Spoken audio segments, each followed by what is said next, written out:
ইবলিস তার সিংহাসন গেড়েছে সাগরের উপরে। ইবলিসের সিংহাসন কিসের উপরে? বিশাল বড় সাগর আর মহাসাগরের উপরে ইবলিস শয়তান তার সিংহাসন নিয়ে বসা। প্রতিদিন সকালবেলায় শয়তানগুলোরে মানব রাজ্যে পাঠিয়ে দেয়, যা তোরা মানব রাজ্যে চলে যা, যে মানুষকে ওয়াসওয়াসা দেয়, ওয়াসওয়াসা দিয়ে খারাপ কাজ করা। সারাদিন খারাপ কাজ করার পরে কি কি ওয়াসওয়াসা দিল, কি কি খারাপ কাজ মানুষের মধ্যে ঘটালো, সন্ধ্যাবেলায় সব শয়তানে সেই ইবলিসকে বয়ান শোনায়। সন্ধ্যাবেলায় শয়তানগুলো এসে বলে, আমি এক লোককে দিয়ে মিথ্যা কথা বলিয়েছি। আরেক শয়তান বলে, আমি নামাজ কাজা করিয়েছি এক আল্লাহর বান্দাকে দিয়ে। আরেকজন বলে, আমি ওজনে কম দিয়েছি। আরেকজন বলে, আমি সুদের ব্যবসার মধ্যে টাকা লাগানোর ব্যবস্থা করে দিয়েছি। এক একজন এক একটা ওয়াসওয়াসা দিয়ে আল্লাহর মুমিন বান্দাদেরকে ধোঁকা দিয়েছে। এগুলোর ফিরিস্তি এসে সব শয়তানেরা ইবলিসকে শোনায়, কিন্তু কোনো কথাতে ইবলিসের মন ভরে না। কোন শয়তান এসে বলে, আমি তো এমন মদের আড্ডাখানায় নিয়ে গেছি আল্লাহর বান্দাদেরকে, এগুলো নামাজই পড়ে নাই, খালি মদ খেয়েছে। আবার কিছু শয়তান এসে বলে, আমি ক্যাসিনোতে নিয়ে গেছি, ওখানে খালি জুয়া খেলছে। আবার কিছু শয়তান এসে বলে, আমি বাজারের মধ্যে ফরমালিনের এই ওয়াসওয়াসা ঢুকাই দিস।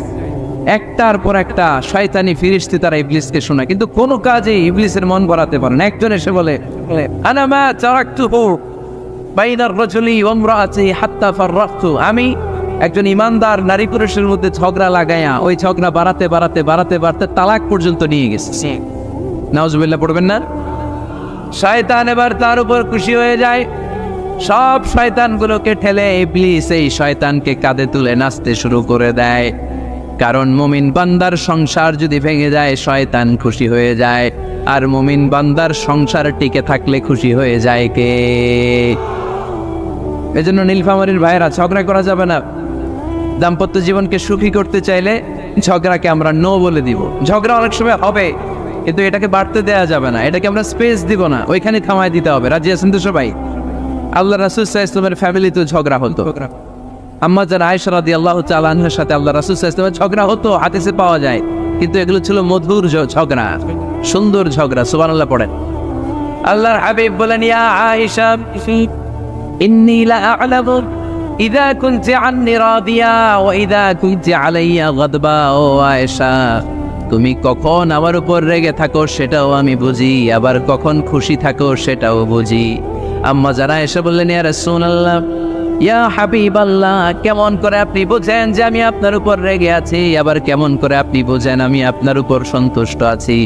বিশ্বনবী বললেন, আয়েশা, তুমি যখন আমার উপরে খুশি থাকো, আমার উপর যখন তুমি রাজি থাকো, তখন তুমি দোয়ার সময় এইভাবে দোয়া করো, ওয়া রাব্বি মুহাম্মদ, মুহাম্মাদের রব, আপনি আমাদের সব গুনাহগুলো মাফ করে দেন। আর যখন তুমি আমার উপর রেগে থাকো, তখন তুমি আমার নামটা মুখ দিয়ে উচ্চারণ করো না। আয়েশা, তখন তুমি দোয়ার সময় বলতে থাকো, ওয়া রাব্বি ইব্রাহিম, ইব্রাহিমের রব, আপনি আমাদের সব গুনাহগুলো মাফ করে দেন। যখন তুমি খুশি তখন আমার নামটা মুখে নাও, যখন তুমি আমার উপর রেগে থাকো তখন তুমি আমার নামটা মুখে নিতে চাও না।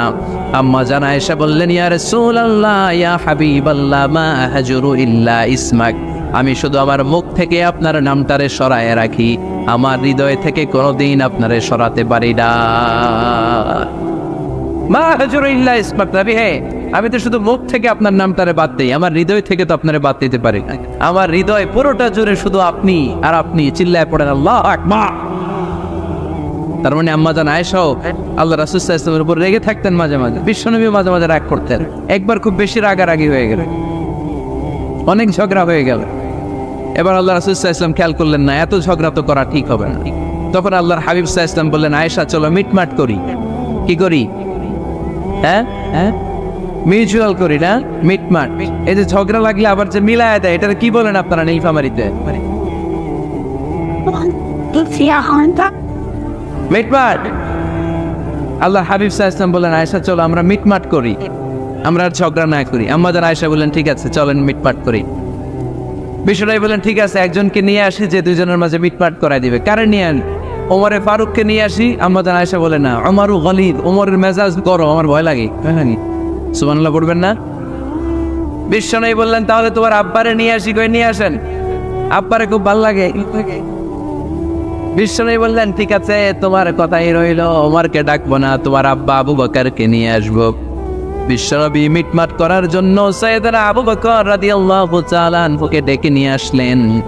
সাইয়েদনা আবু বকর রাদিয়াল্লাহু তাআলা আনহু ঘরে ঢুকলেন। বিশ্বনবী বললেন, আয়েশা, আমার আর তোমার মাঝে কি নিয়ে ঝগড়া হয়েছে, কথাটা কি তুমি বলবা নাকি আমি বলবো? আম্মা জান আয়েশা বলেন, আপনিই বলেন, তুমি মিথ্যা বললেন না, যা ঘটছে ওইটাই বললেন। ওলা তাকুলিল্লাহ হাক্কান, যেটা সত্য ওইটাই বলবে, অন্য কিছু বলবেন না। আবু বকর রাদিয়াল্লাহু তাআলা তো শুনে রেগে মেগে আগুন, কি এত বড় সাহস, বিশ্বনবীর সামনে দাঁড়িয়ে তুমি এভাবে কথা বলো, এই আদব শিক্ষা দিয়েছি তোমাকে আমি। রেগে গেলেন। বিশ্বনবী কি সত্য ছাড়া মিথ্যা কিছু বলবেন? রেগে মেগে চিৎকার করে মেয়ের গালের মধ্যে দিলেন এক চপেট আঘাত, এক থাপ্পড় খেয়ে আম্মা জান আয়েশা উল্টায় পড়লেন। আবার মারার জন্য সাইয়েদনা আবু বকর রাগে গড়গড় করছিলেন, মেয়েরে আবার মারার জন্য উদ্যত হলেন। বিশ্বনবী অবস্থা ভয়ঙ্কর দেখে সাইয়েদনা আবু বকরের সামনে দুই হাত মেলে এইভাবে দাঁড়িয়ে গেলেন। বিশ্বনবীকে যখন আবু বকর রাদিয়াল্লাহু তাআলা আনহু দাঁড়াতে দেখলেন, সাইয়েদনা আবু বকর মুহূর্তের মধ্যে থেমে গেলেন। সুবহানাল্লাহ পড়েন। সাইয়েদনা আবু বকর রাদিয়াল্লাহু তাআলা আনহু ঘর থেকে বের হয়ে গেলেন। এবার বিশ্বনবী আম্মা জান আয়েশার কাছে যেয়ে বলেন, ও আয়েশা, দেখো আমি তোমার মাইট থেকে বাঁচাইলাম, আমি না থাকলে তোমার বাবা তোমার আসে শেষ করে ফেলতো, ঠিক কি না? আমি বাঁচাইছি তোমারে। ইয়া আয়েশা কাইফা রাআইতিনি আনখাসতুকি মিনার রাজুল, দেখছো আয়েশা কেমনে বাঁচাইলাম তোমারে, আজকে আমি না থাকলে এমন পিটতে দিতে তোমার বাবা একেবারে খবর হয়ে যায়। আম্মা জান আয়েশা লজ্জায় পড়ে গেলেন, হেসে দিলেন। বিশ্বনবীও হেসে দিলেন। সুবহানাল্লাহ পড়েন। দুইজনের এই হাসির আওয়াজ ঘরের বাইরে থেকে সাইয়েদনা আবু বকর শুনতে পেলেন। উনি শুনে তো অবাক, কিরে এতক্ষণ তৃতীয় বিশ্বযুদ্ধ, এখন আবার হাসে। ঘরে ঢুকলেন। ঘরে ঢুকার পরে আবু বকর রাদিয়াল্লাহু তাআলা আনহু বিশ্বনবীরে বলেন, ইয়া রাসূলুল্লাহ, আশরিকানি ফি সিলমিকুমা কামা আশরাকতুমানি ফি হারবিকুমা। হে আল্লাহর রাসূল, আপনারা দুইজন ঝগড়া লাগলে মিটমাট করার জন্য আমারে যেমনি ডাকেন, আপনারা যখন সুখ আনন্দ আর হাসাহাসিতে ব্যস্ত থাকেন, ওই হাসির সময়গুলোতে শেয়ার করার জন্য তখনও আমার একটু ডাইকেন পড়েন। সুবহানাল্লাহ। ও নবী, শুধু ঝগড়ার সময় ডাইকেন না, শুধু মিলায় দেওয়ার জন্য ডাকবেন না। আপনাদের মধ্যে যখন সুখকর আনন্দময় হাসাহাসির মুহূর্তগুলো কাটে, ওই মুহূর্তগুলোতেও আমাকে এনে আপনারা শেয়ার করে দিয়েন পড়েন। সুবহানাল্লাহ। মুসনাদ আহমদ ইবনে হাম্বলের হাদিস। এই হাদিস প্রমাণ করে আল্লাহ রাসূল সাল্লাল্লাহু আলাইহি ওয়াসাল্লামের বড় ঝগড়া হতো স্ত্রীদের সাথে, তবে মধুর ঝগড়া, শিক্ষণীয় ঝগড়া। আওয়াজ করে বলতে হবে, ঠিক কি না? এজন্য ঝগড়া হবে, কিন্তু ঝগড়াকে বাড়তে দেয়া যাবে।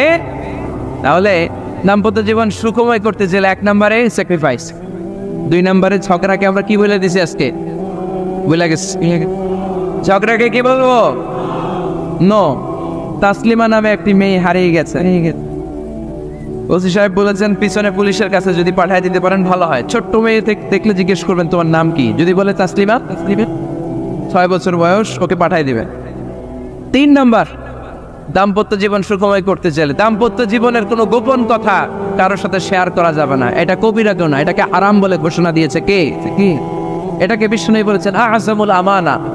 স্বামী স্ত্রীর মধ্যে যে অন্তরঙ্গ মুহূর্ত কাটে, এই মুহূর্তগুলোর কথা কারোর সাথে শেয়ার করা যাবে? নীলফামারীর যুবক ভাইরা চিল্লায় বলে, এগুলো শেয়ার করা যাবে? বিষ্ণু বললেন খবরদার, এটা আযমুল আমানা। স্বামীর সবকিছু স্ত্রীর কাছে আমানত, স্ত্রীর সবকিছু স্বামীর কাছে আমানত।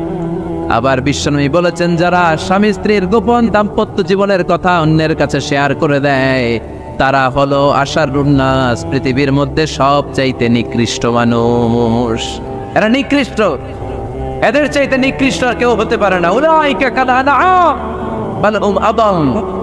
এরা পশুর চাইতেও নিকৃষ্ট, যারা স্বামী স্ত্রীর প্রাইভেট কথা, পার্সোনাল কথা মানুষের কাছে বলে বেড়ায়। আর সিবাউ হারাম, এই গোপনীয় সব কথাগুলোকে অন্যের কাছে প্রকাশ করা হারাম করেছে কে?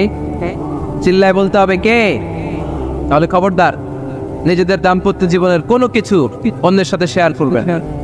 আমাদের বোনরা অনেক সময় একসাথে বসলে পেটের কথা, পিটের কথা সব বলে ফেলায়, আছে না? নাই না বোনেরা, সব শেয়ার করলেও আপনাদের দাম্পত্য জীবনের কোনো কথা কখনো কারোর সাথে শেয়ার করতে পারবেন না। 4 নম্বর ফর্মুলা হচ্ছে অহেতুক সন্দেহ পরিহার করতে হবে। অনেক স্ত্রী আছে স্বামীরে খালি সন্দেহ করে, আছে না নাই? নীলফামারীতে এই সমস্যা নাই, আছে? এই যে ভুক্তভোগী পাওয়া গেছে, আছে না নাই? আছে। খালি সন্দেহ করে, এই তুমি ওদিকে তাকালে কেন, ওই বেটির দিকে তাকাইলে কেন, এই তোমার মোবাইল দাও, কারে ফোন দিলা দেখি, এই ফেসবুকের পাসওয়ার্ড দাও দেখি কি করছে, দেখি মেসেঞ্জারে কার সাথে চ্যাটিং করছে, আছে না নাই? এই যে অহেতুক সন্দেহ আপনার ফ্যামিলিটারে জাহান্নামের টুকরা বানায় দিন। আবার অনেক স্বামী আছে স্ত্রীকে খালি সন্দেহ করে, এদিকে তাকালে সন্দেহ করে, ওদিকে তাকালে সন্দেহ করে, বাসায় থাকলেও সন্দেহ, বাইরে গেলেও সন্দেহ, এরকম আছে না নাই? না, অহেতুক সন্দেহ এটা পরিহার করবেন। এই সন্দেহ খুব খারাপ জিনিস। আমি ব্যক্তিগতভাবে অনেক কেস এরকম হ্যান্ডেল করেছি, এসে বলে হুজুর খালি সন্দেহ করে, এটা একটা রোগ। এটা কি আপনার ফ্যামিলিটারে শেষ করেছে। এই জন্য অহেতুক সন্দেহ পরিহার করবেন। হ্যাঁ, সত্যি যদি পরকীয়ার কোনো ঘটনা ঘটে থাকে ওটা নিয়ে বসেন, ফেস টু ফেস কথা বলেন, ফ্যামিলি মিটিং করেন, সরাসরি সেটেল করার চেষ্টা করেন। কিন্তু অহেতুক সন্দেহ একটা রোগ, এই রোগ থেকে আল্লাহ তুমি দাম্পত্য জীবনকে বাঁচাও, আমরা আওয়াজ করে পড়বো আমিন। 5 নাম্বার, স্বামী স্ত্রী একে অপরকে আল্লাহর বিধান স্মরণ করায় দিবে। স্বামী যদি ফজরের সময় ঘুমায় থাকে, স্ত্রী ডেকে দেওয়ার দরকার আছে না নাই? আবার স্ত্রী যদি ঘুমায় থাকে, স্বামীর ডেকে দেওয়ার দরকার আছে না নাই? কোন স্বামী যাবে জান্নাতে, তার স্ত্রী যাবে জাহান্নামে, আবার স্ত্রী হবে জান্নাতি, স্বামী যাবে জাহান্নামে। এরকম আমরা চাই নাকি? আমরা যখন জান্নাতে যাব, আমার স্ত্রীর হাত ধরে একসাথে জান্নাতে ঢুকতে চাই, ঠিক কিনা? আবার আমার স্ত্রী যখন জান্নাতে যাবে, সে একা ঢুকতে পছন্দ করবে? এজন্য আমরা দুনিয়াতে যেমনি এক ছাদের নিচে এক জায়গায় এক বাড়িতে, জান্নাতেও আমরা এক বাড়িতে থাকতে চাই। আওয়াজ করে বলতে হবে ঠিক কিনা? এজন্য গবেষকরা বলেছে স্বামী স্ত্রীর ভালোবাসাটাকে তারা বলে লাভ পিরামিড। কি পিরামিড? লাভ পিরামিড। এই ত্রিভুজ আকৃতির। কিরে ভাই? আচ্ছা, লাভ পিরামিড, ত্রিভুজ আকৃতি, ট্রায়াঙ্গেল। আপনারা ত্রিভুজ চিনেন? কথা কয় না। ত্রিভুজের কয় কোণা? 3 কোণা। এই যে এরকম, তাই না? এই জন্য স্বামী স্ত্রীর ভালোবাসাটাকে বলে লাভ পিরামিড। উপরে সমুদ্রের মতো না, উপরে থাকে আল্লাহ, আর ডানে স্বামী বায়ে স্ত্রী, এই 2 কোণায় স্বামী স্ত্রী, আর উপরের কোণায় আল্লাহ। স্বামী স্ত্রী যদি আল্লাহর আনুগত্যের দিকে যেতে চায়, যতই তারা the couple come to Allah, they come closer to each other। তারা যদি আল্লাহর কাছাকাছি যায়, তারা নিজেরাও কাছাকাছি হয়, ঠিক কিনা? তারা আল্লাহর কাছে যেতে যেতে যেতে যেতে আল্লাহর ইবাদতে যদি একেবারে আল্লাহর কাছে চলে যায়, তারা নিজেরাও কাছাকাছি চলে যায়, ঠিক কিনা? আর তারা আল্লাহর আনুগত্য থেকে যত দূরে সরে, তারা নিজেরাও নিজেদের থেকে তত দূরে সরে পড়ে। চিল্লায় বলেন ঠিক কিনা? লাভ পিরামিড এটা। এই জন্য the closer the couple comes to Allah, the closer the couple comes to each other। কাপল স্বামী স্ত্রী আল্লাহর ভালোবাসা নিজের মধ্যে যত গাঢ় করবে, আল্লাহর আনুগত্য যত বেশি করবে, আল্লাহর ইবাদত যত করবে, নিজেরাও তত কাছাকাছি আসবে। আর আল্লাহর যত বলবে, নিজেদের মধ্যে বড় বড় ফারাক করে দিবে কে? তাহলে এই 5টা বিষয় স্বামী স্ত্রীর উভয়ের উপর বর্তায়। এগুলো মেনে চললে দাম্পত্য জীবনকে সুখময় করে দিবে কে? আল্লাহ।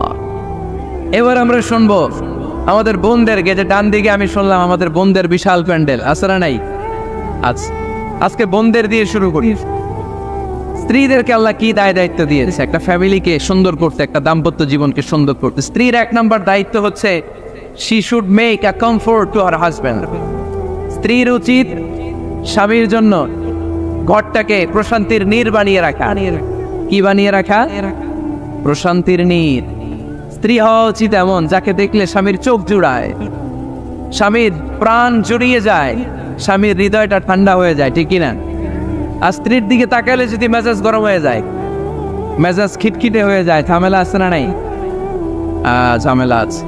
এজন্য মেহরবানি করে আমাদের বোনরা যারা, এমন কোনো কাজ করবেন না যেটা স্বামীর মেজাজকে খিটখিটে করে দেয়। কারণ আল্লাহ তাআলা আপনাদেরকে তৈরি করেছে লিতাসকুনু ইলাইহা, স্বামী আপনার কাছে গেলেই যেন তার হৃদয়টা প্রশান্ত হয়ে যায়, ঠিক কিনা? অনেক স্ত্রী আছে না জেনে না বুঝে স্বামীর সাথে এমন খিটখিটে মেজাজ দেখায়, যেটা স্বামীর জন্য মেনে নেওয়া কষ্টকর। আমি একটা জরিপে পড়েছি, পৃথিবীর অনেক স্বামী স্ত্রীর কারণে হার্ট অ্যাটাক করে মারা যায়। আছে না নাই? এই তো ভুক্তভোগী পাওয়া গেছে। স্বামীর জন্য একটা ত্রাস হয়ে দাঁড়ায় স্ত্রী, ত্রাস। অনেক স্বামী আছে স্ত্রীর এরকম আচরণের কারণে, অতিরিক্ত প্রেসার ক্রিয়েট করার কারণে স্ত্রীদেরকে ভয় পায়। অবশ্য নীলফামারীর কোনো স্বামী তার স্ত্রীরে ভয় পায় না।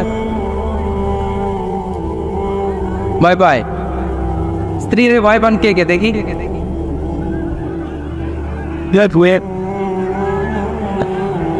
ভয় পান আপনারা? ভয় পান? হ্যাঁ,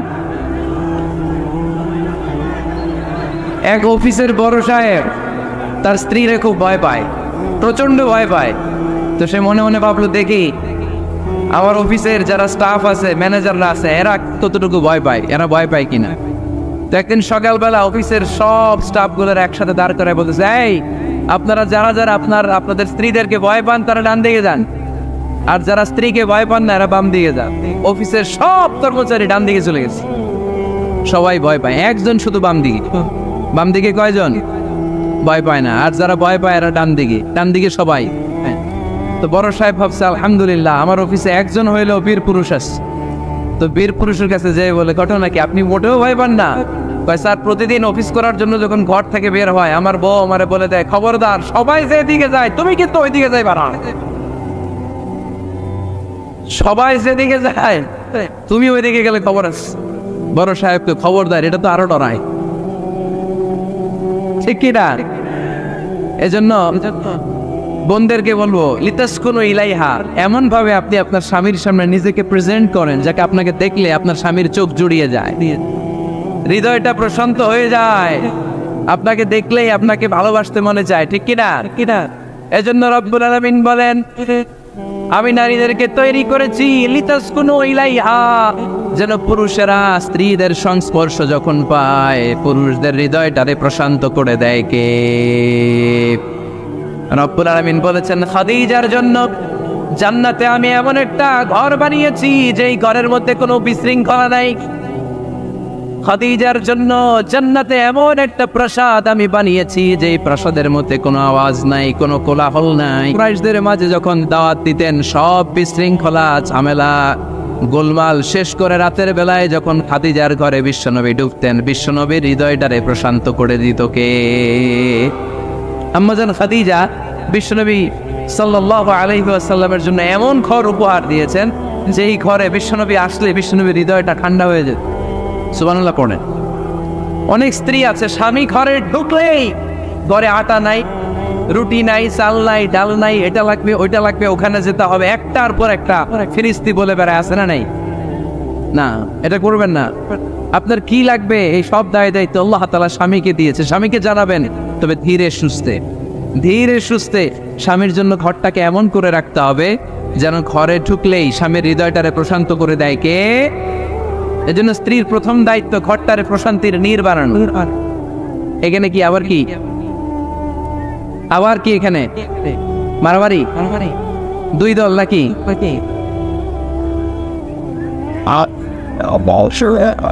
আপনাদের মনোযোগ আসছে না গেছে? কষ্ট হচ্ছে? হ্যাঁ, অনেক রাত হয়ে গেছে তো, প্রায় 10:30। হ্যাঁ, তাকবীর পড়েন, লিল্লাহে তাকবীর। তো কিছু লোক ওঠা বসা শুরু করলেন কেন? হ্যাঁ, 1 নাম্বার 2 নাম্বার 3 নাম্বার নাই তো আবার? হ্যাঁ, 1 নাম্বার নাকি পেশাব করা, 2 নাম্বার নাকি টয়লেটে যাওয়া, 3 নাম্বার নাকি এইটা। বিড়ি খান আপনারা? বিড়ি আর সিগারেটের সাথে মুসলমানের সম্পর্ক আছে? না। কোন মুসলমান সিগারেট খেতে পারে, বিড়ি টানতে পারে? কারণ এটা এমন একটা খাবার যে খাবার টয়লেটে ঢুকেও খাওয়া যায়। সিগারেট ছাড়া কোনো খাবার টয়লেটের ভেতরে খাওয়া যায়? কথা বলেন, খাওয়া যায়। এবং সিগারেট পৃথিবীর এমন খাবার যে খাবারের গায়ে এই খাবারের বদনাম লেখা থাকে, ঠিক কিনা? সিগারেট ছাড়া পৃথিবীর কোনো খাবারে ওই খাবারের বদনাম আছে? কথা বলেন। ধরেন আপনাদের নীলফামারীতে নতুন 1 প্যাকেট বিস্কিট বেরোচ্ছে, যে বিস্কিটের গায়ে লেখা এই বিস্কিট খাওয়ার 1 ঘন্টার মধ্যে ডায়রিয়া শুরু হবে। ওটা খাইবেন কে কে? খাবেন আপনারা? কি বলবেন দোকানদারে, তোর বিস্কিট তুই খা, তোর ডায়রিয়া হোক, ঠিক কিনা? কিন্তু সিগারেটের গায়ে কিন্তু লেখা থাকে স্মোকিং কজেস ক্যান্সার, ধূমপান স্বাস্থ্যের জন্য ক্ষতিকর, ধূমপান কর্কট রোগের কারণ, ধূমপান করলে এটা বিষপানের শামিল। এই সিগারেট এটা তৈরি হয় তামাক পাতা থেকে, টোবাকো প্ল্যান্ট। এই তামাক পাতা চাষ হয় নাকি নীলফামারীতে? হ্যাঁ, বাংলাদেশে সবচেয়ে বেশি, সবচেয়ে বেশি নীলফামারীর কোন থানায়? সদরে, শহর অঞ্চলে। আচ্ছা, এই তামাক পাতার চারদিকে বেড়া দেওয়া লাগে না, জানেন? কারণ ছাগলও মুখ দেয় না। তো যেটা ছাগলে খায় না ওটা মানুষ খাইতে পারে? আওয়াজ করে বলেন। তাহলে ঝগড়ারে যেমনি আজকে আমরা নো বলে দিলাম, এই সিগারেট, এই মাদক, এগুলাকে আজকের প্রোগ্রাম থেকে আমরা নো বলে দিব। পারা যাবে? মাদককে আমরা নো বলে দিলাম। আওয়াজ করে বলেন, মাদক আর সিগারেটকে কি বললাম? নো। আল্লাহ তুমি বুঝার তৌফিক দান করো, আমরা পড়ি আমিন। একটা সুখী দাম্পত্য জীবনের জন্য স্ত্রীর 2 নাম্বার দায়িত্ব হচ্ছে স্বামীকে ইন্সপায়ার করা, স্বামীকে সাহস যোগানো, পিছন থেকে ড্রাইভিং পুশের মতো কাজ করা। কারণ স্বামীকে যখন স্ত্রী সাহস যোগায়, স্বামীর সাহস বেড়ে যায়, ঠিক কিনা? আল্লাহর হাবিব সাল্লাল্লাহু আলাইহি ওয়াসাল্লামের কাছে কোরআনের আয়াত নাযিল হলো, ইকরা বিসমি রাব্বিকাল্লাযী খালাক, খালাকাল ইনসানা মিন আলাক, ইকরা ওয়া রাব্বুকাল আকরাম الذي علم بالقلم علم الإنسان ما لم يعلم। পড়েন আল্লাহু আকবার। সূরাতুল আলাকের 5 আয়াত হেরা গুহায় যখন নাজিল হয়ে গেল, বিশ্বনবী সাইয়েদনা জিবরাইলকে নিজ আকৃতিতে দেখলেন, পা থেকে মাথা পর্যন্ত দেখে বিশ্বনবী ভয় পেয়ে গেলেন। বিশ্বনবী সাল্লাল্লাহু আলাইহি ওয়াসাল্লাম জীবনে দুইবার সাইয়েদনা জিবরাইল আলাইহিস সালামকে ওনার আসল আকৃতিতে দেখেছিল। আওয়াজ করে বলতে হবে, কয়বার? এক হচ্ছে মেরাজ রজনীতে সিদরাতুল মুনতাহায়, 2 হচ্ছে প্রথম যখন কোরআনের আয়াত নাজিল হয়, বিষ্ণু ইসা ইসলাম দেখলেন বিশাল একজন ব্যক্তি, পাটা হচ্ছে হেরা গুহায় আর মাথাটা হচ্ছে আকাশের উপরে। এই বিশাল একটা লোক, সে কোরআনের 5 আয়াত নিয়ে এসেছে সূরাতুল আলাক, আর বলতে শুরু করেছে, ইয়া মুহাম্মদ ইকরা, আপনি পড়ুন, আপনি পড়ুন, আপনি পড়ুন। 3 বার পড়ার আদেশ করার পরে বিষ্ণু ইসা ইসলাম পড়তে আরম্ভ করলেন, ইকরা বিসমি রাব্বিকাল্লাযী খালাক, খালাকাল ইনসানা মিন আলাক, ইকরা ওয়া রাব্বুকাল আকরাম আল্লাযী আল্লামা বিল কলম আল্লামাল ইনসানা মা লাম ইয়ালাম। বিষ্ণু ইসা ইসলাম পড়তে আরম্ভ করলেন। প্রথম কোরআনের আয়াত যখন নাজিল হয়ে গেল, বিষ্ণু ইসা ইসলাম ভয় পেয়ে গেলেন। হাত নাড়াচ্ছেন কেন আপনারা? হ্যাঁ, কি স্ক্রিনে দেখা যায়? আহারে কি আনন্দ, আকাশে বাতাসে সবাই খুশির ঠেলায়, খুশিতে আনন্দে ঠেলায় না? আল্লাহর হাবিব সাল্লাল্লাহু আলাইহি ওয়াসাল্লাম ভয় পেয়ে গেলেন। আপনাদের মনোযোগ তো নাই মনে হচ্ছে, তা হাত নাড়াচ্ছেন কেন? এদিকে তাকা।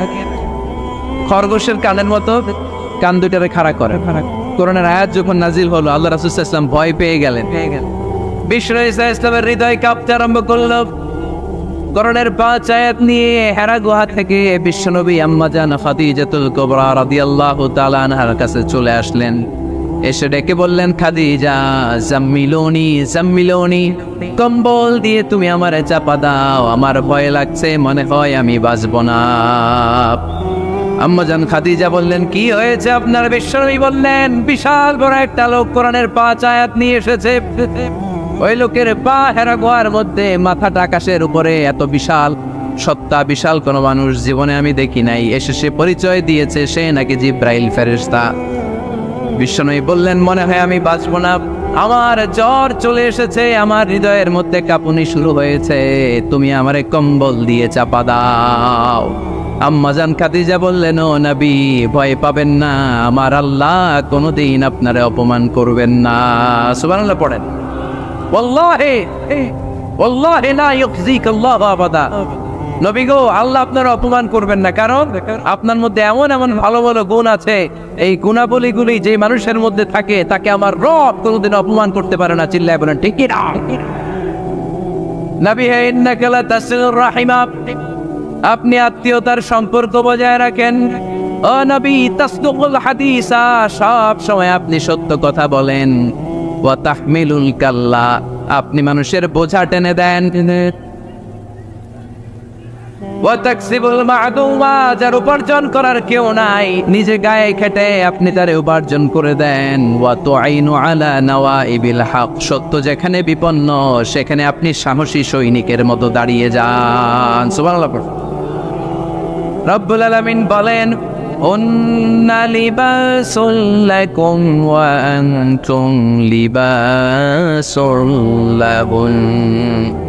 ও নারীরা, তোমরা তোমাদের স্বামীদের পোশাক, আর তোমাদের স্বামীরা হলো তোমাদের পোশাক। পোশাক যেমনি লজ্জাস্থানকে ঢেকে রাখে, ঈমান ইজ্জতের হেফাজত করে, আব্রু ঢেকে রাখে, তেমনি স্বামী তার স্ত্রীর চরিত্রের হেফাজত করে, স্ত্রী তার স্বামীর চরিত্রের হেফাজত করে। পোশাক যেমনি সুন্দর, স্ত্রীর চোখে স্বামী সুন্দর, স্বামীর চোখে স্ত্রী সুন্দর। পোশাক যেমনি মানুষকে আরাম দেয়, প্রশান্ত করে দেয়, স্বামী আর স্ত্রী একে অপরের সংস্পর্শ পেলে তাদের হৃদয়টাও প্রশান্ত হয়ে যায়, ঠিক কিনা?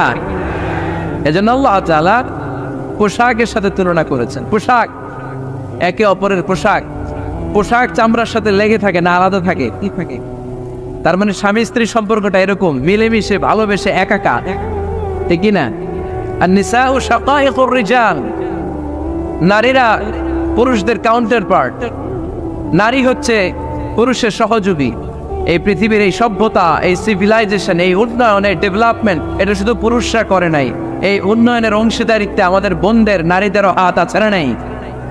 এজন্য কাজী নজরুল বলেছেন, এ বিশ্বে যা কিছু সুন্দর চিরকল্যাণকর, অর্ধেক তার করিয়াছে নারী, অর্ধেক তার নর। চিল্লায় বলেন ঠিক কিনা? এজন্য এই মহাবিশ্বের এই সভ্যতায় আপনাদের যেমনি অবদান, আমাদের বোনদের অবদান আছে না নাই? আছে। স্বামী স্ত্রী এই দুজন মিলে এই বিশ্ব সভ্যতা তৈরি হয়েছে। এজন্য দুজনের মধ্যে সম্পর্ক হবে পোশাকের মতো। পোশাক যেমনি দেহের সাথে লেগে থাকে, স্বামী স্ত্রীর মধ্যে এরকম সুসম্পর্কের দরকার আছে না নাই? আছে। আজকে আমরা জানার চেষ্টা করব কি করে স্বামী আর স্ত্রীর মধ্যে এই সুসম্পর্ক বাড়ানো যায়, ইনক্রিজ করা যায়। কি করে আমাদের মধ্যে মারামারি, কাটাকাটি, ঝগড়া, ডিভোর্স এই রেটটা কমানো যায়, এ ব্যাপারে আমাদের জানার দরকার আছে না নাই? ইসলামী শরিয়া স্বামী স্ত্রী প্রত্যেককে ইন্ডিভিজুয়ালি আলাদা আলাদা কিছু দায়িত্ব দিয়েছে। স্বামীকে কিছু দায়িত্ব দিয়েছে, আবার স্ত্রীকে কিছু দায়িত্ব দিয়েছে, আবার উভয়কে কিছু দায়িত্ব দিয়েছে। আমরা শুরুতে স্বামী স্ত্রীর উভয়কে আল্লাহ তাআলা কি দায়িত্ব দিয়েছে এটা জানবো। তারপরে স্ত্রীদেরকে আল্লাহ তাআলা কি দায়িত্ব দিয়েছেন সেটা জানবো। সবশেষে স্বামীদেরকে আল্লাহ তাআলা কি দায়িত্ব দিয়েছে সেটা জানবো। এই দায়িত্বগুলো পালন করার মধ্য দিয়ে দাম্পত্য জীবনকে সুখময় করে দিবে কে? আল্লাহ। শুরুতে আমরা জানবো দ্য কালেকটিভ রেসপন্সিবিলিটি, যৌথ দায় দায়িত্ব কি আছে স্বামী আর স্ত্রীর, কেমন করে দাম্পত্য জীবনকে সুখময় শান্তিময় করতে হয়। একটা দাম্পত্য জীবন কলহমুক্ত করতে চাইলে, সুখময় করতে চাইলে সর্বপ্রথম স্বামী স্ত্রীর যেটা খেয়াল রাখতে হবে সেটা হচ্ছে স্বামী স্ত্রীর উভয়ের স্যাক্রিফাইসের মানসিকতা থাকা লাগবে। স্যাক্রিফাইস, আওয়াজ করে আমার সাথে সাথে বলেন স্যাক্রিফাইস। এই স্যাক্রিফাইস ছাড়া দাম্পত্য জীবন টিকবে? দুইজনেই যদি ঝগড়া করে, দুইজনেই যদি রেগে যায়, ঝামেলা আসে না নাই?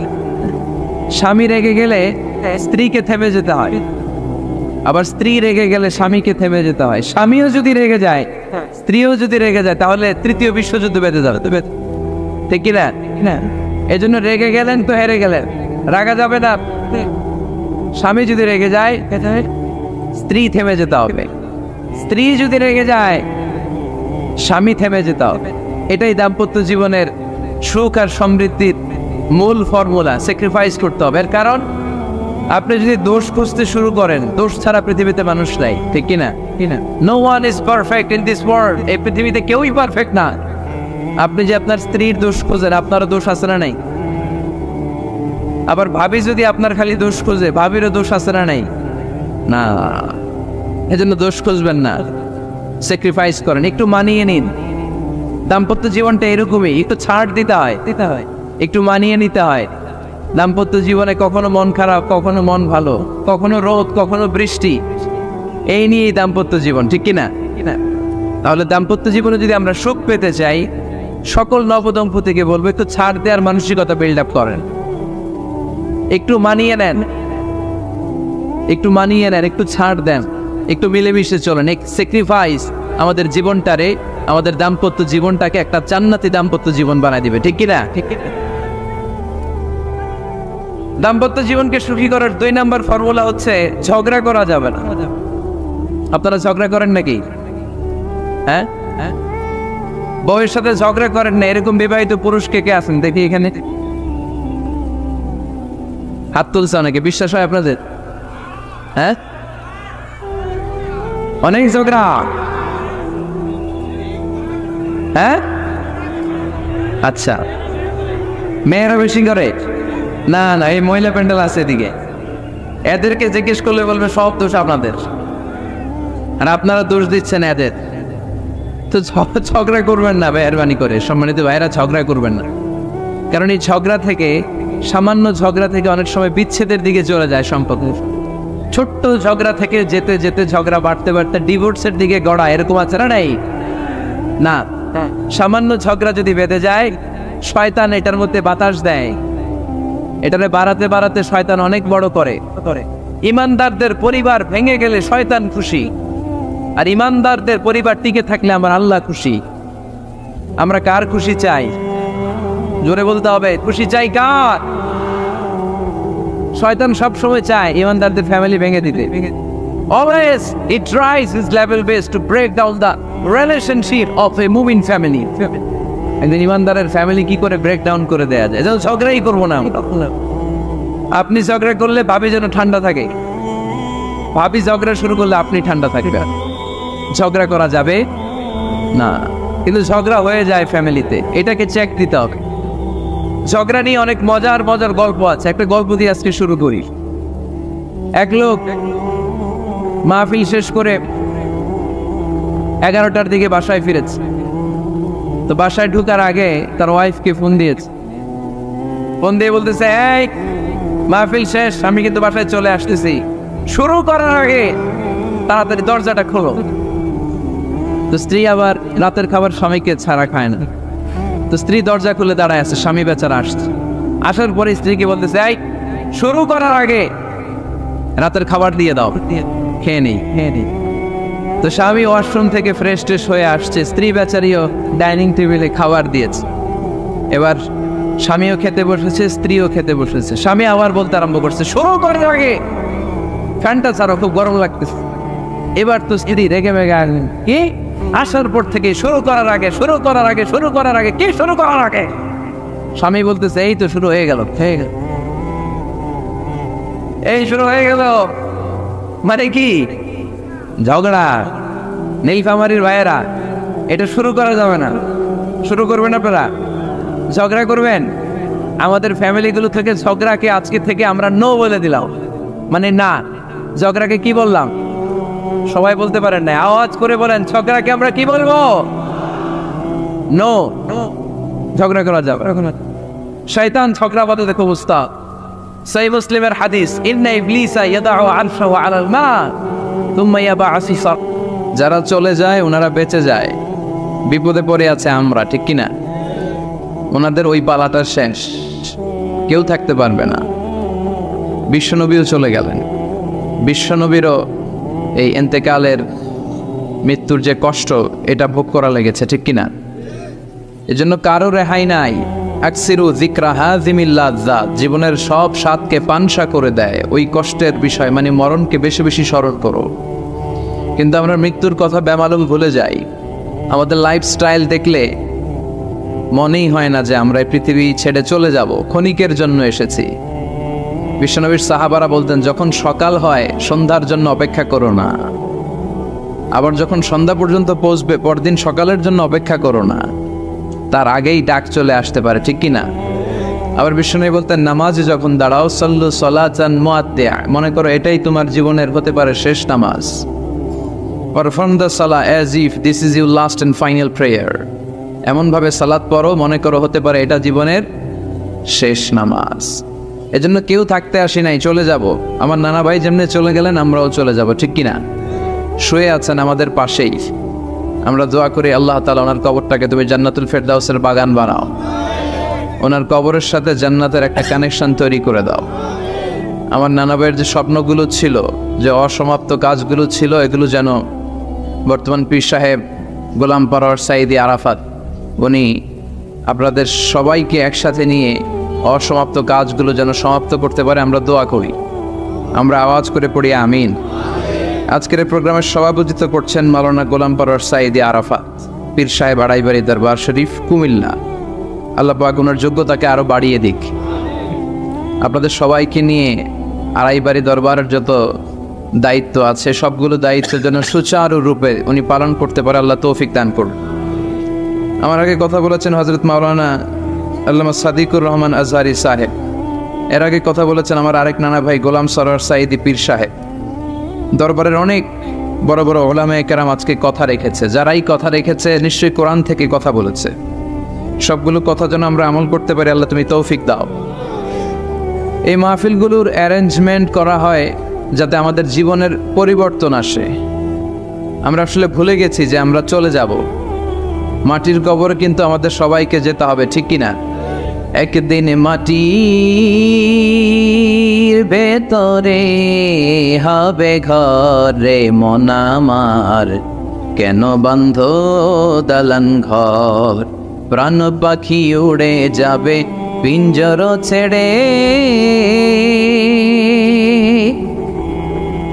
ধরা ধামে সবই রবে তুমি যাবে চলে, বন্ধু বান্ধব যত মাতা পিতা দ্বারা সুত সবই হবে তোমার পরে মন আমার, কেন বন্ধ দালান ঘর, একদিন মাটির ভেতরে হবে ঘরে মন আমার, কেন বন্ধ দালান ঘর, ঠিক কিনা?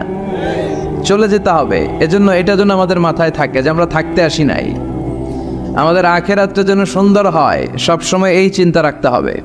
আমাদের মোরাল বেসিস, আমাদের ethical level is going down, ইখলাস তাকওয়া ইজ গোয়িং ডাউন।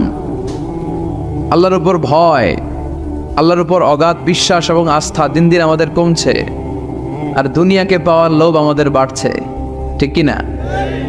কিন্তু আমরা থাকতে আসি নাই, চলে যাব।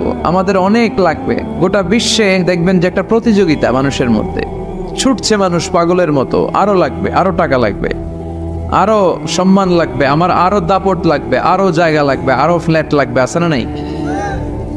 বিশ্বনবী বলেন বনি আদমের প্রত্যেককেও যদি একটা স্বর্ণের পাহাড়ের মালিক বানিয়ে দেয়া হয়, কিসের পাহাড়? কথা বলেন। আচ্ছা, একটা স্বর্ণের পাহাড়ের মালিক যদি আপনি হন, আপনার পুরো 14 পুরুষ মিলে ওই স্বর্ণের পাহাড় যদি বিক্রি করেও খান, ওই পাহাড়ের অর্ধেকও শেষ করতে পারবেন? বিশ্বনবী বললেন প্রত্যেককে যদি একটা স্বর্ণের পাহাড়ের মালিকও বানিয়ে দেয়া হয়, প্রত্যেকে চাবে আরো একটা স্বর্ণের পাহাড় কেমনে নেওয়া যায়। কত বড় ডাকাত, ঠিক কিনা? ওয়ালা ইয়ামলা আফাহু ইল্লা তুরাব, কবরের মাটি ছাড়া কোনো কিছু বনি আদমের এই মুখকে বন্ধ করতে পারবে? আরো লাগবে, খাই খাই খাই খাই, আরো দাও, পাই নাই, এরকম অসন্তোষ আছে না নাই? অল্প খাবেন, অল্প পড়বেন, অল্প জমাবেন, অল্পের ভেতরে বরকত দিছে কে?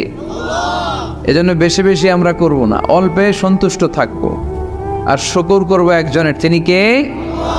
কারণ তিনিই পারেন আপনার মনের সব জ্বালা যন্ত্রণা দূর করে দিতে। আল্লাহ পাক আমাদেরকে সহি সমঝ দান করুক। সবাই পড়েন আমিন। আপনাদের কষ্ট হচ্ছে না তো? বলেন কি, রাত বাজে 11:30, শহরের ভেতরে এত রাতে কথা বলা যায়? হ্যাঁ, কথা বলা যাবে? তো আমরা খুব বেশি লম্বা চড়া সময় নিব না। শহরের মানুষ খুব ব্যস্ত থাকে, কারো অফিস আছে সকালে, কারো ব্যবসা প্রতিষ্ঠান খুলতে হবে। তো আমরা অল্প কয়েক মিনিট, অল্প সময় কথা বলবো, বেশি লম্বা সময় নিব না। তবে যতক্ষণ শুনবো মনোযোগের সাথে শুনবো, ইনশাল্লাহ পড়েন। আর ওঠা বসা করা যাবে না, করা যাবে? তো আমরা অল্প কয়েক মিনিট কথা শুনবো আমলের নিয়তে। আগে নিয়তটাকে খালেস করে নেই যে আল্লাহ, এই যে এত দামি সময় ব্যয় করে আমরা আসলাম, যা শুনবো এটা যেন আল্লাহ আমল করতে পারি। চিল্লায় পড়েন আমিন। আজকে কোরআনের সবচেয়ে দামি সূরাটা নিয়ে আমি কথা বলবো। সবচেয়ে দামি কোরআনে মোট সূরা কয়টা? সবাই বলেন। আমি যখন কথা বলি আমি ক্লাস নেই, তাফসির মাহফিলরে আমি বলি কি ক্লাস। তো ক্লাসে উত্তর করতে হয়। আমি সোজা কথার মানুষ, সোজা কথায় বিশ্বাসী, এত প্যাচগোজ নাই, সহজ কথা আমি ক্লাস করি। আমি তাফসির মাহফিলকে নিয়েছি যে আমি প্রতিদিন রাতে একটা করে শীতকালে ক্লাস করি। তো এই ক্লাসে উত্তর দিতে হয়। টিচার যদি প্রশ্ন করে উত্তর দেওয়ার দরকার আছে না নেই? আর টিচার প্রশ্ন করে, টিচার শিখায়, ছাত্র অমনোযোগী, ফেল করার সম্ভাবনা আছে না নেই? তো আমরা যেন পাস করতে পারি, ঠিক কিনা? যতক্ষণ কথা বলবো প্রশ্ন করলে আওয়াজ করে উত্তর দিতে হবে, বাঘের বাচ্চার মতো, ঠিক কিনা? আজকে কোরআনের সবচেয়ে দামি সূরাটা নিয়ে আমি কয়েক মিনিট কথা বলবো, ইনশাআল্লাহ। পড়েন। এবার বলেন কোরআনের সবচেয়ে দামি সূরা কি? হ্যাঁ? আর ইখলাস, আর ইয়াসিন, আর রহমান, আর বাকারা। বাকারা মানে কি? গাভী মানে কি? গরু। গাভী মানে নাকি গরু? তো গাভীর নামে আল্লাহ কোরআনে একটা সূরা দিলেন। গাভীর দুধ খাবেন বেশি বেশি। বিষ্ণু বলতেন আলাইকুম বি আলবানিল বাকার, তোমরা গরুর দুধ খেও। ফাইন্নাহা তুরাম্মু মিনাল আশজার, কেননা গরুর দুধ এটা ঘাস পাতার নির্যাস। গরু কি খায়? ঘাস খায়। আবার বিষ্ণু বলতেন গরুর গোশত খায়ও কম, দুধ খায়ও বেশি, কেননা ফাইন্না ফি লাবানিহা শিফা, গরুর দুধে আছে শিফা, ও ফি লাহমিহা দা, আর গোশতে আছে রোগ। এখন অনেক ডাক্তারের সিরিয়াল দিতে গেলে ডাক্তার বলে লাল গোশত যারা খায় এরা যেন আমার সিরিয়াল না নেয়, কারণ আমি যতই ওষুধ দিব কোনো কাজ করবে না। Red meat is strictly prohibited for my patient. আমার রোগীর জন্য লাল মাংস খাওয়া নিষিদ্ধ। গরুর গোশতের ভেতরে আছে রোগ, কোলেস্টেরল বেশি। খেয়াল রাখবেন, যেই প্রাণীর পা বেশি ওই প্রাণীর গোশতের ভেতরে কোলেস্টেরল বেশি। মাছের পা আছে? কথা বলেন।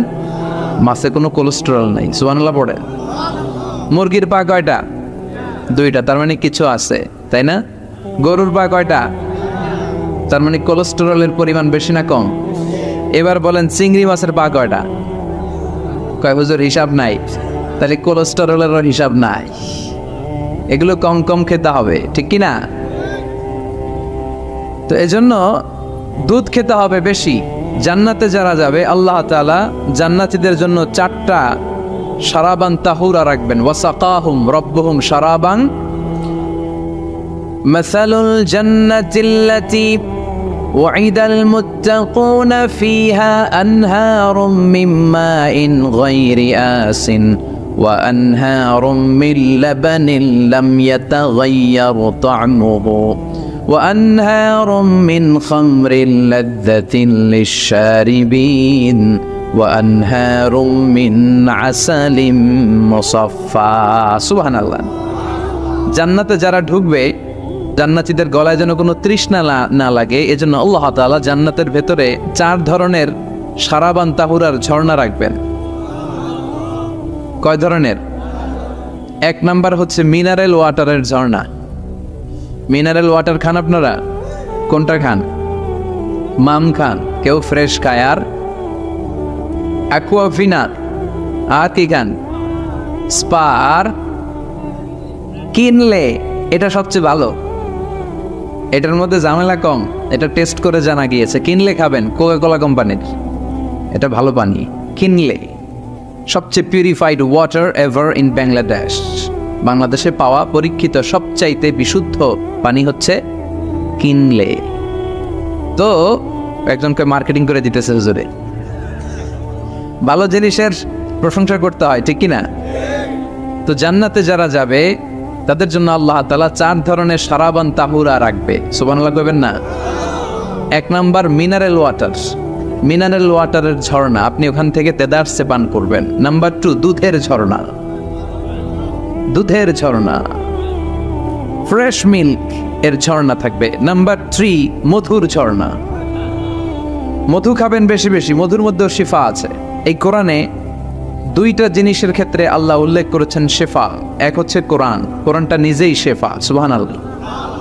আর হচ্ছে মধু, মধুর ভিতরে শেফা আছে না নাই? আছে। তো বিশুদ্ধ পানির ঝর্ণা, দুধের ঝর্ণা, মধুর ঝর্ণা, আরেকটা থাকবে মদের ঝর্ণা। সুবহানাল্লাহ বাড়িতে গিয়ে বললেন, দুনিয়াতে মদ খাওয়া হারাম করছে কে? আর ওই আল্লাহ জান্নাতে আপনাদেরকে মদ খাওয়াবে। বোতলের মদও আছে, এটার নাম রাহিকুম মাখতুম, সিল্ড ওয়াইন। মিজাজুহা কাফুরা, কর্পূরের ফ্লেভার থাকবে। মিজাজুহু মিন তাসনিম, তাসনিমের ফ্লেভার থাকবে। মিজাজুহা জঞ্জাবিলা, জিঞ্জার ফ্লেভার, আদার ফ্লেভার থাকবে। সুবহানাল্লাহ পড়েন। কিন্তু ওই মদ খেলে মুখে দুর্গন্ধ হবে না, মাথায় মাতলামি আসবে না। আল্লাহু আকবার। কারণ ওই মদটা জান্নাতের যে সুন্দর সুন্দর সুঘ্রাণওয়ালা গাছ আছে, ফুল আছে, ওই ফুলের নির্যাস থেকে আল্লাহ বানাবেন। সুবহানাল্লাহ পড়েন। সেজন্য এই 4 ধরনের সুপেয় পানি আল্লাহ তাআলা জান্নাতীদের জন্য রাখবেন। এর চেয়ে দামি একটা পানি রাখবেন, ওইটার নাম হচ্ছে আল কাউসার। কি নাম? পড়েন, ইন্না আ'তাইনাকাল কাউসার ফাসাল্লি লিরাব্বিকা ওয়ানহার ইন্না শানিআকা হুয়াল আবতার। সুবহানাল্লাহ। কাউসারের একটা ঝর্ণা থাকবে, এই কাউসারের পানি আহলা মিনাল আসাল, হাউজে কাউসারের পানি মধুর চেয়েও মিষ্টি। আবিয়াদু মিনাল লাবান, দুধের চেয়েও সাদা। আবরাদু মিনাস সালজ, বরফের চেয়েও ঠান্ডা। এক ঢোক যে খাবে চিরকালের জন্য তৃষ্ণা মিটে যাবে। এই সবগুলো যেন আল্লাহ আমরা পান করতে পারি। আর জোরে পড়েন আমিন। জান্নাত এমন জায়গা, যে জায়গায় শুধু শান্তি আর শান্তি। জান্নাতে অশান্তি আছে?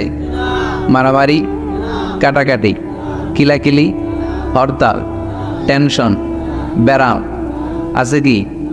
আরাম। জান্নাতে আছে কি? নাই কি? ব্যারাম। আরামের জায়গা, কোনো টেনশন নাই। জান্নাতের ভিতরে রোদ নাই, বৃষ্টি নাই, ভূমিকম্প আছে? দুনিয়াতে ভূমিকম্পের টেনশন হয় না? বন্যা আছে জান্নাতে? পুলিশের দৌড়ানি, র্যাবের দৌড়ানি আছে? বাড়ি ভাড়ার টেনশন, বিদ্যুৎ বিল, গ্যাসের বিল, গমে ধরে না আমাদের, ঠিক কি না? জান্নাতে কোনো টেনশন না। জান্নাত হচ্ছে আরামের জায়গা। আপনারা যারা যাবেন জান্নাতে 60 হাত লম্বা হয়ে ঢুকবেন। আহলুল জান্নাতে জুরদা ওয়া মুরদা, জান্নাতীরা হবে পশমবিহীন। এই যে দুনিয়াতে দাড়ি রাখা ওয়াজিব বা সুন্নাতে মুআক্কাদা, কিন্তু জান্নাতীদের গালে কোনো দাড়ি থাকবে না, মোজ থাকবে না, গায়ে পশম থাকবে না। আবনাউ সালাসি ওয়া সালাসিন, সব জান্নাতি পুরুষরা হবে 33 বছরের তাগড়া যুবক। আল্লাহ এখানে যেমনি আমরা একত্রিত হলাম, তোমার জান্নাতেও যেন আমরা একত্রিত হতে পারি, তুমি তৌফিক দাও। আর জোরে পড়েন আমিন। এতগুলো কথা কোত্থেকে এসেছে জানেন? জিজ্ঞেস করেছিলাম সবচেয়ে দামি সূরা কোনটা? একজন বলছে বাকারা। বাকারা মানে গাভী, গাভী থেকে দুধ, দুধ থেকে জান্নাত। সুবহানাল্লাহ পড়ে। কোরআনের কথা শেষ হতে চায় না, ইন্টার রিলেটেড, তাই না? একটার সাথে আরেকটা মিলে থাকে। খেয়াল রাখবেন, আল্লাহর কথা রাসূলের কথায় কোনো ফাঁক ফোকর নাই, আছে? এজন্য এই দুইজনের কথাই আমরা মানব।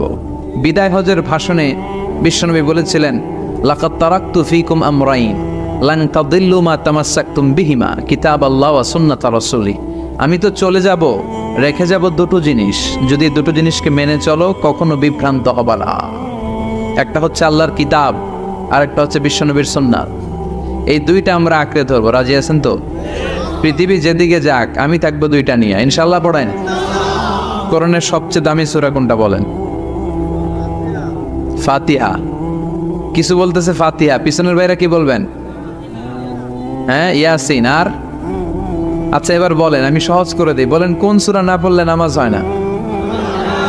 এবার ক্লু পাইছে, এবার ক্লু পেয়েছে। এই সূরা ছাড়া নামাজ হয় না। আমি যদি পড়াই হবে না, এই মসজিদের ইমাম সাহেব পড়াইলে হবে না, কিন্তু বাইতুল মুকাররমের খতিব পড়াইলে আবার হবে। হবে না? শাইখ আব্দুর রহমান সুদাইস পড়ালে তো হবেই। খাইছে কত বড় মুফতি দেখছেন, ফতোয়া দিয়ে দিচ্ছে জি না, আসলেই হবে না। কারণ এটা এমন সূরা, এই সূরা না পড়লে নামাজ হয় না। বিশ্বনবী বুখারীর বর্ণনায় বলেছেন, আ'যামুস সুওয়ার ফিল কোরআন, কোরআনের সবচেয়ে দামি সূরা। এটা আমার বানানো কথা না, সবচেয়ে দামি সূরা। এই সূরার মতো সূরা কোরআনে তো নাই, তাওরাতের ভেতরেও নাই। ইনজিলের ভেতরেও নাই, জাবুরের ভেতরেও নাই। 60টা মাত্র আয়াত। কয়টা? কার কার মুখস্থ নাই হাত তোলেন। সূরা ফাতিহা মুখস্থ নাই কার কার হাত তোলেন। হিন্দু ভাই নাই কেউ? আমাদের অনেক মাহফিলে হিন্দুরা আসে, হিন্দুদেরও মুখস্থ। সুবহানাল্লাহ কইবেন না? আমি একবার লঞ্চের ভেতরে তুফানে পড়ছিলাম, তো লঞ্চ ডুবে যাবে তুফানের ধাক্কায়। তো দেখলাম লঞ্চের ভেতরে শুধু মুসলমানরাই জিকির করে না, হিন্দুরাও জিকির করে। তুফান থেমে যায়, জিকিরও থেমে যায়। কত বড় ডাকাত! তুফান শুরু, জিকিরও। সবার মুখে এক চিৎকার, বাঁচাও। আমি বললাম কে বাঁচাবে? হুজুর আমনে। ভাবছে আমি দোয়া কালাম পড়লে বেঁচে যাবে, তো আমি বললাম আমি যে বাঁচাবো, আমারে বাঁচাবে কি? মনে রাখবেন, কেউ বাঁচাতে পারে না, একজন ছাড়া। চিৎকার করে বলতে হবে তিনি কে। কোরআনের সবচেয়ে দামি সূরার নাম সবাই বলেন। এই সূরাতুল ফাতিহার মাত্র 7টা আয়াত। কয়টা আয়াত? এই 7টা আয়াত নিয়ে কয়েক মিনিট একটু আল্লাহর রাস্তায় কুরবানি করা যাবে না? কান দুইটা খরগোশের মতো খাড়া করে, খরগোশ কান খাড়া করে শোনে, এজন্য খুব পিন ড্রপ সাইলেন্ট, পিন পতন নীরবতাও খরগোশ কান দিয়ে শুনতে পায়। এই সূরাটা হচ্ছে আউয়ালুস সূরা নাযালা কামিলান মিনাল কোরআন, কোরআনের সর্বপ্রথম নাজিল হওয়া পূর্ণাঙ্গ সূরা। এই সূরার আগে কোন সূরা পূর্ণাঙ্গ একসাথে নাজিল হয় নাই। কোন সূরার 5 আয়াত, 10 আয়াত, 20 আয়াত। আপনারা যে এখন সুন্দর কোরআন দেখতেছেন, বিশ্বনবীর সময় কি এই কোরআন ছিল? না। 23 বছরের লম্বা জিন্দিগিতে বিশ্বনবীর কাছে এই কোরআন নাজিল হয়েছে।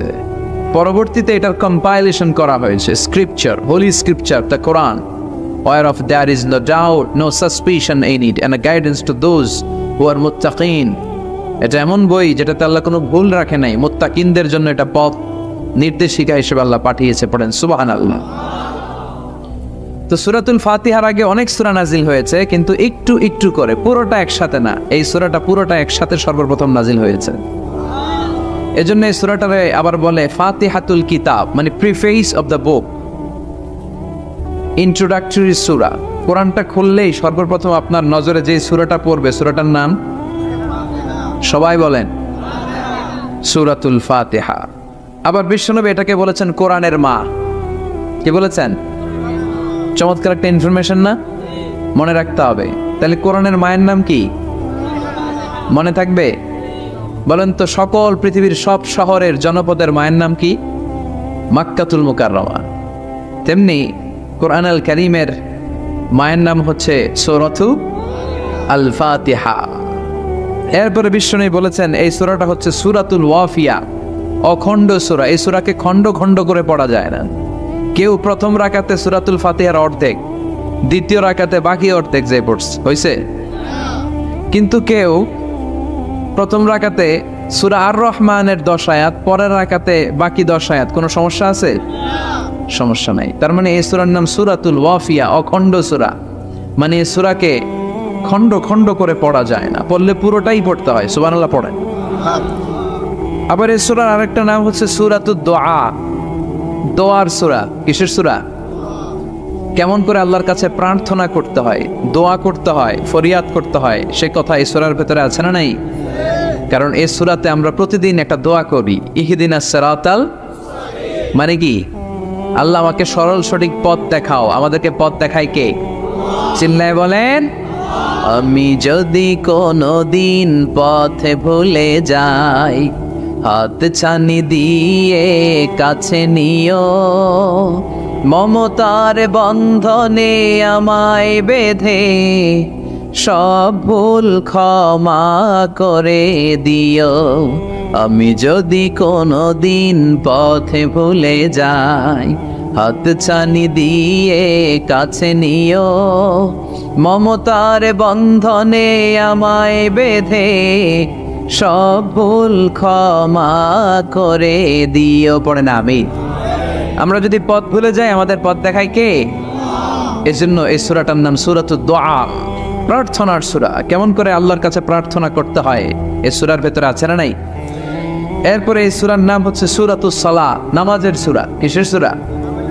সব সূরা ছাড়া নামাজ হয়, সূরাতুল ফাতিহা ছাড়া নামাজ হয়? বিশ্বনবী বললেন লা সালাতা লিমান লাম ইয়াকরা বিফাতিহাতিল কিতাব। যে সূরা ফাতিহা তার নামাজে পড়ে না, তার নামাজ আল্লাহর দরবারে কবুল হয় না। এরপরে বিষ্ণু বলেছেন এই সূরার নাম সূরাতুশ শিফা। সূরাতুশ শিফা, শেফার সূরা, আরোগ্য লাভ করার সূরা। অসুস্থ ব্যক্তির গায়ে এই সূরা পড়ে ফু দিলে সুস্থ করবে কে? বিশ্বাস হয়? বিশ্বাস হইতে হবে, ঈমান থাকতে হবে। ঈমান যদি পাক্কা হয় তাইলে কাজ করবে, তা না হইলে কাজ করবে না। অনেকে বলে হুজুর আমি তো কত সূরা ফাতিহা পড়ে ফু দিলাম, কই আমার পেটে ব্যথা তো ভালো হয় না। যেটা কইছে তুই একটা ডাকাত, ঠিক কি না? ওর ঈমান নাই, ওর ঈমানে ঝামেলা। ফু দেওয়ার মধ্যে বেশ কম আছে না নাই? কিছু লোক আছে সারাদিন ফু দিলে মোমবাতি নিবে না, আর কিছু লোক আছে ফু দিলে পানিতে আগুন ধরে যায়।